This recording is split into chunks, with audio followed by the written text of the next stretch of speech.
Hey, what's up everybody? Morph here with yet another Arknights Endfield video. That's right, looks like this time we are taking a look at my boy LiFeng right here, the glorified security guard of Wuling.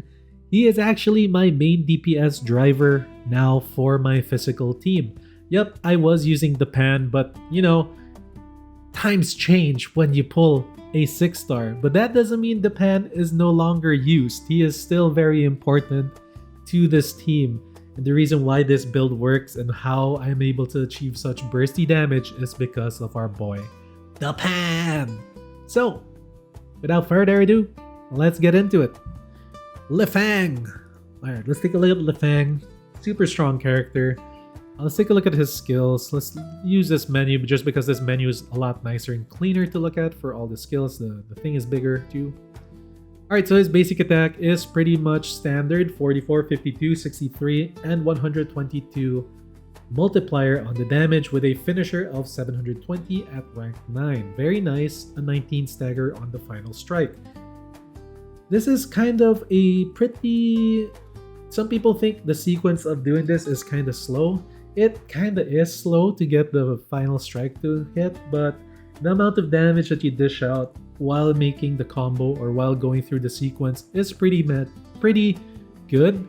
And when you get down to figuring out how to actually save the last hit, meaning sequence 4, you put it on your back pocket and use it at the right time of a combo, then the way to play LiFeng becomes a little bit more fluid. There is a learning curve to this character, but if you can master it, his potential is kind of insane.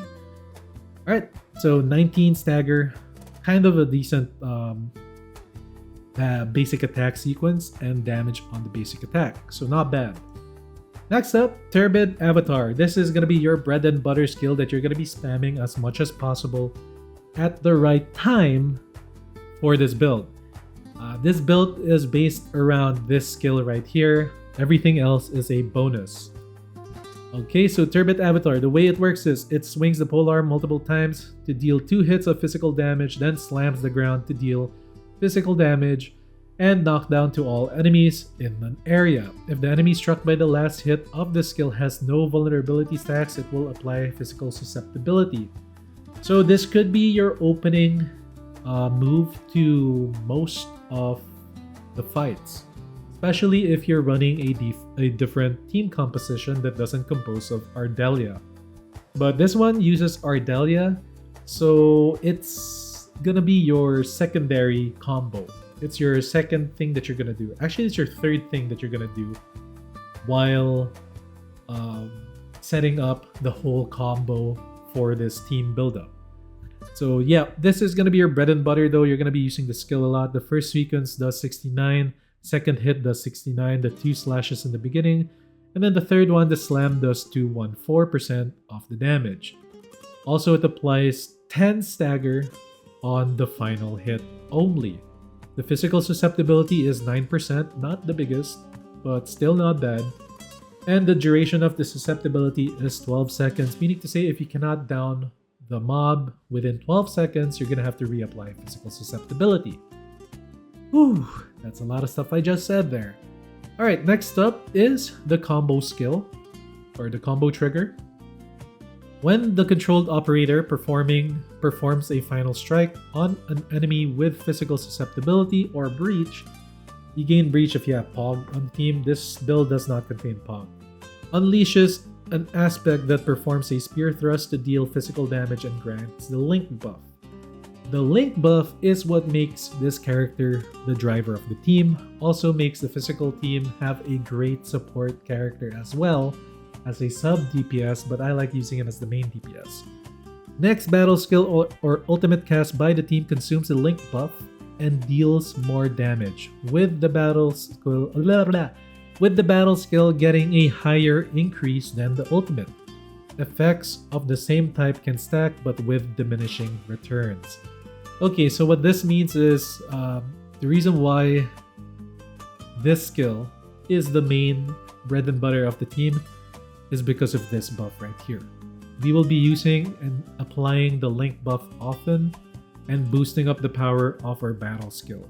but why not use it on the ultimate? Because when you have no ultimate, when you don't have an ultimate save, you can use it on the battle skill, which does deal out quite a lot of damage, especially for this build, which we'll get into later.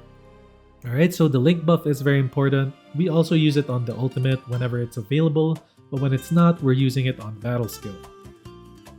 Alright, next up, unleashes an aspect, the ultimate unleashes an aspect that slams an immovable Javra to deal physical damage and knockdown to all enemies, so another source of vulnerability in a large area. This area is huge.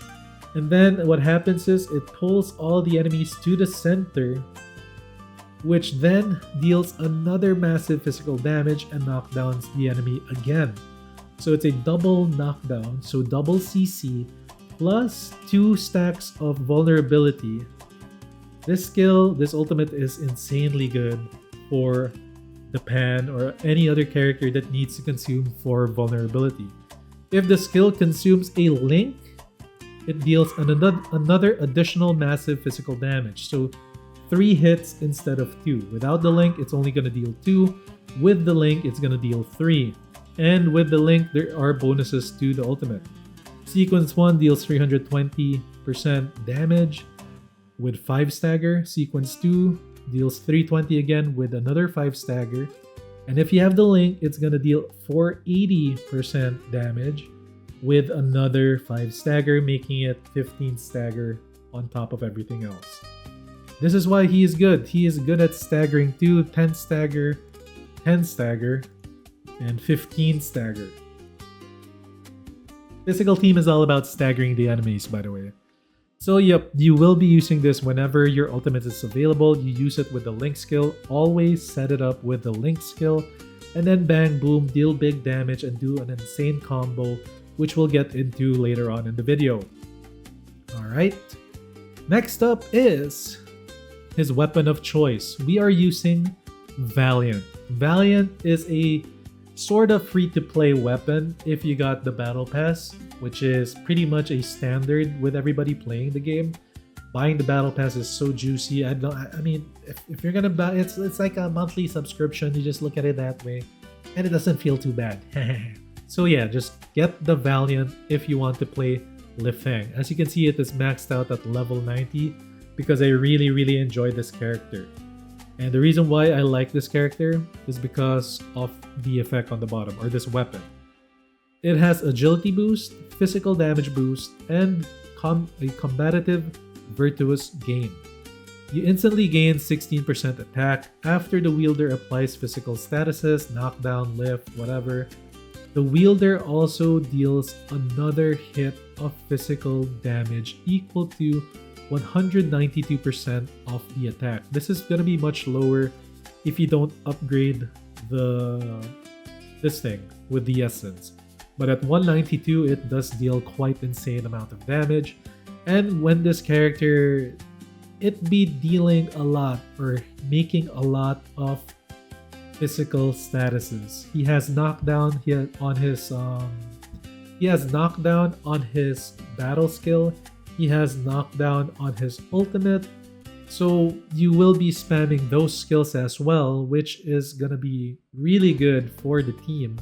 And this thing will just keep popping off every time you do vulnerability to the enemy, or CC. So imagine when you ult, you're actually dealing so many instances of damage aside from what the ultimate is doing.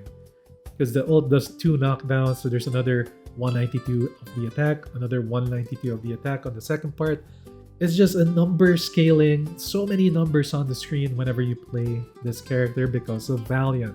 This is what makes the build kind of exciting if you ask me.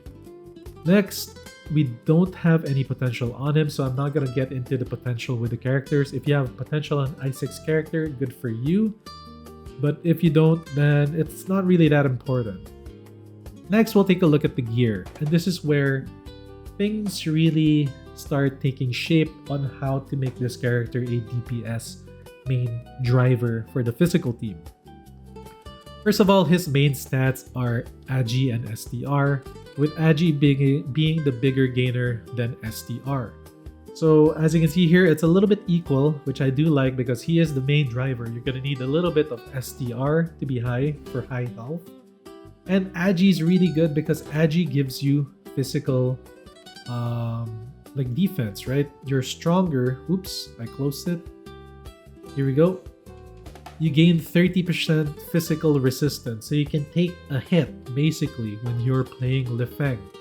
You're only weak against arts resistance, but most of the enemies deal physical damage, which is really good that he has a lot of agility, and also good that he has a decent amount of strength to have a decent HP pool to become the main driver, because the main driver takes the most hits, which gives us the gear. Alright, so he is running, as you can see here, battle skill damage bonus is 165.6. I have not fully upgraded all the gear yet because I ran out of Wuling stock bills, but I will work on it soon. And when it's fully maxed out, I expect it to be at like 180 something. But yeah, he is running this set right here, the MI Security set. 3 pieces of the effect will give you critical rate +5. It's not the greatest thing, but it is kind of nice to have them crits hitting more often. After the wearer scores a critical hit, the wearer gains 5% for attack for 5 seconds. This effect can reach a total of 5 stacks. At the maximum stack, grants an additional critical rate of 5%. Now, the only thing that's kind of flawed with this build is that LiFeng's critical rate is not super high, especially because we're going with the battle skill component right here instead of critical strike rate. But that's okay because he does hit them critical hits more often than not. Like, surprisingly, he does trigger this quite often. And also, we're after the battle skill damage bonus. This is where we are really benefiting from this build. Alright, so having the set bonus is okay, but what we're really after is the battle skill damage bonus. So we are running it with Agi as the main and STR and battle skill damage. Same thing for the kit. Agi, STR, battle skill damage. This one's actually maxed out. I think this one is not yet maxed out. It's Agi, STR, battle skill damage as well. So when you're artificing your weapons, your gear, you want to go for the third skill first because it's the one that's going to benefit you the most. So this character actually has a lot more room to grow. I could put STR and Agi stats higher. Yeah. Now for the main chest piece, I'm running the Frontiers Armor T1. Again, it has STR and Agi. I want STR a bit high, so for more HP. And of course, it has battle skill damage bonus as well. Some would argue that this set will be better. The thing is, he doesn't really replenish SP, so it doesn't really make sense to run 3 pieces of this set. Alright, so there you go. It's a battle skill damage bonus, hence why we are using the link buff on the battle skill, making the battle skill deal a big amount of damage. How much it can go crazy, guys. It can reach up to a total of about 50,000 damage. Sometimes, more often than not, it's at around 30k damage. But I've seen it deal triple crit about 55,000 damage. Really fun build to play and mess around with. Alright, now that we're done talking about LiFeng, it's time to talk about the possible teammates that he can have along with him. Alright, first up, let's start off with a flexible slot that can be traded. Different characters can fill this slot, and that's a slot that Ardelia takes up. Ardelia, you can either go with Ardelia for more healing and greater physical damage susceptibility if you have a P1 Ardelia, which I have. I was lucky enough, well, I guess it's unlucky because I wanted Ember instead of her, but I got another copy of Ardelia, which gives me more susceptibility whenever I consume corrosion. So that's why I kept her on my team, because she gives a bigger debuff. But if you don't have a P1 Ardelia, then you could trade it off with Snowshine. The reason why Snowshine is really good on the physical team is because her ultimate, this thing, if we take a look at it, provides solidification, and when you do physical statuses on a solidified target, you shatter them, dealing bigger damage. While her ult also gives a 15 stagger, which is really nice, and has a solidification duration of 5 seconds, which is really good.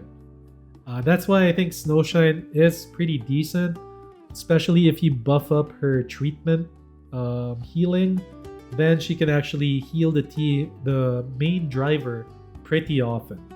So that's why I like this character on the team. But because I have P1 Ardelia, I go with Ardelia. If you don't have Ardelia at P1, go with Snowshine, alright?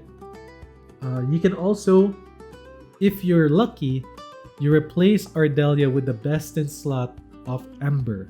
Ember is a little bit less free to play because you need a copy of her, which not every account will have an Ember. But if you have Ember, I don't, you slot in Ember. Okay? So right now, let's just talk about Ardelia. My Ardelia has the weapon equipped, you know, the one that you get for free. This will give you more arts damage taken.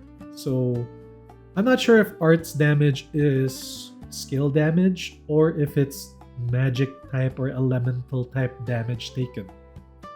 I'm not too sure of that. I hope it's more of skill damage rather than elemental damage. Maybe people in the comments can clarify that for me. Next, her gear is set up for healing because, well, I need her to do more healing rather than ulting more. I gave her with treatment bonus, but I also gave her the Eternal Serenite set so that I get this 16% additional damage dealt because I will always be applying susceptibility with this character.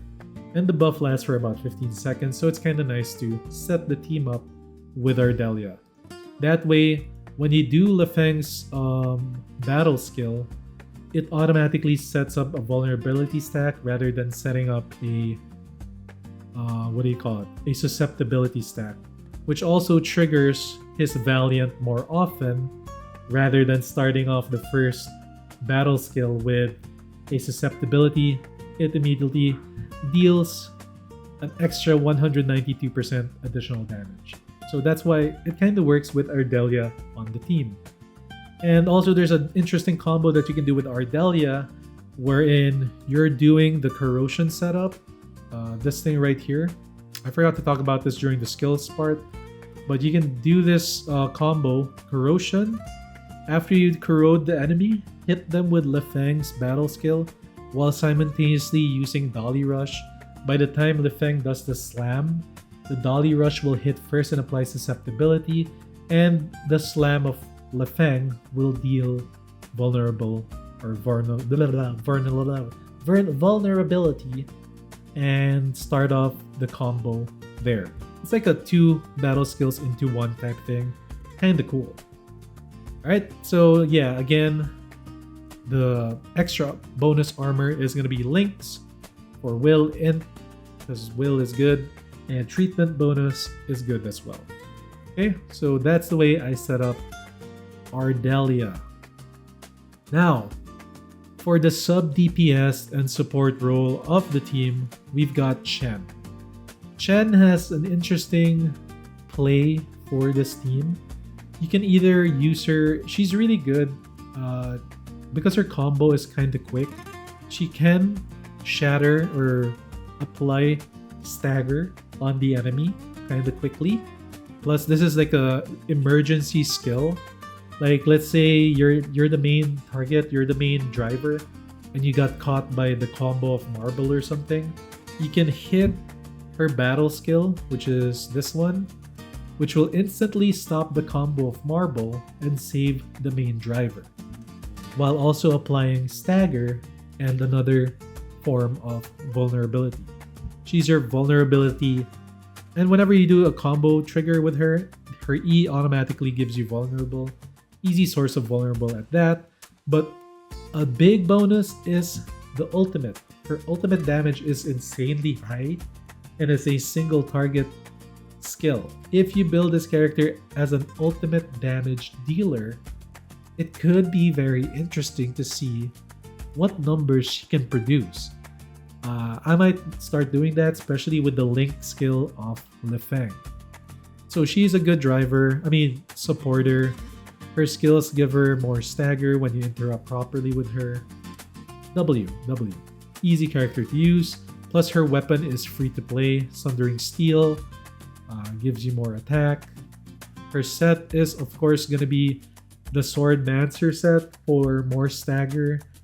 And this extra 250 attack of physical damage. It's just to stagger the enemies faster, plus physical damage bonuses and Agi STR. As you can see right there, you get 2 of that. And her gloves will be Agi STR Arts Intensity for more damage on her skills and her ultimate. Lastly, this spot is either another contention for free to play or pay to win. Panda slot. Okay, so Panda, this is the main combo vulnerability consumer character. Because these guys apply it. LiFeng applies it. Chen applies vulnerability. Panda can apply vulnerability as well, but his main goal is to consume the vulnerability in dealing the burst damage. Now this slot can be taken up by Pog. I do have Pog, which will become a more SP related build, being able to spam more skills with Pog, LiFeng, Chen, and using the main DPS skill of Pog as the combo trigger skill to consume and deal big damage. You use the battle skill of Pog and then use his combo skill after that to deal big damage. But if you want to go a little bit more free to play, then this is the way to go. I also found that this has more DPS.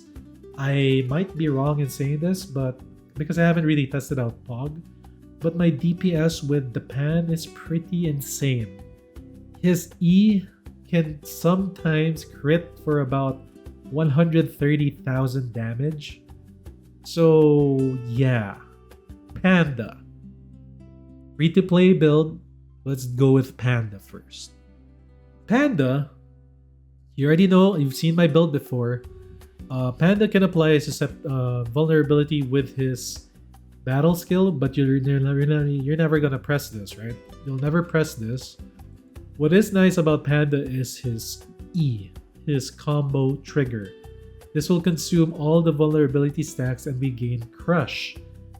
While doing a super combo of all the ultimates, you will be able to apply more spice really quickly and follow it up very soon after that. In about another 10 seconds, you can follow it up with a little bit more spice as well. Being able to burst down a lot of targets like Marble's orb thing, you can get it down with the physical team easily in one go.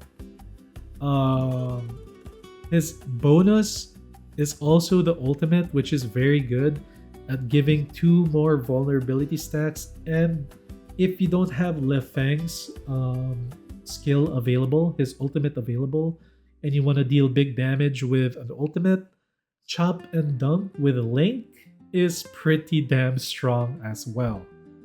So yeah, you guys already know I built Panda. My Panda is super strong. He does deal quite a lot of damage. And if we see, he gains more physical damage. Let's take a look at his weapon. You guys know you might not have Exemplar, especially if you're building this.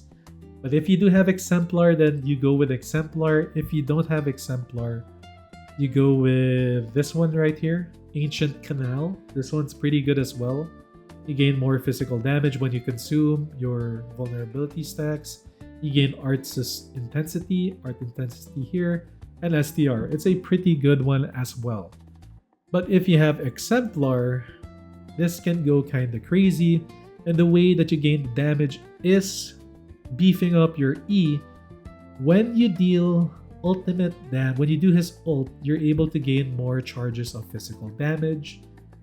You gain physical damage here, attack, and attribute. It's a really good weapon for the pan.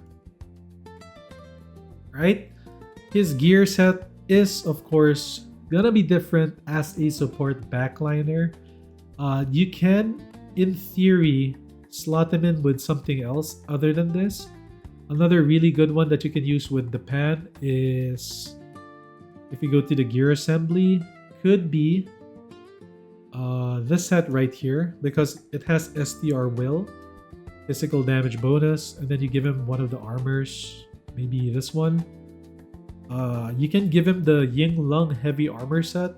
It gives you attack 15%, and when an operator in the team casts a battle skill, the wearer gains 1 stack of Ying Lung's edge that gives 20% damage to the wearer's next combo skill. It can stack up to 3 times, and because it takes quite a while to gain 4 stacks of vulnerability, the pan's E or combo trigger is just going to be insane damage.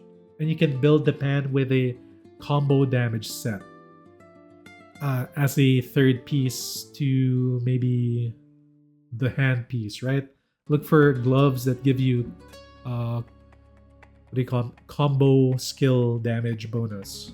But currently, I'm playing him a little differently because I still prefer the pan with the Swordmancer set. The reason why I like the Swordmancer on the pan, even though it's not giving him the proper stats of STR willpower, you're still gaining physical damage bonus, but you're gaining that stagger efficiency bonus.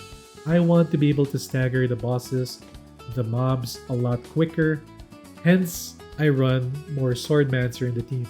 Double Swordmancer with a chest piece of Aether Tech for stagger damage to staggered enemies. So the pan does big damage still to staggered enemies.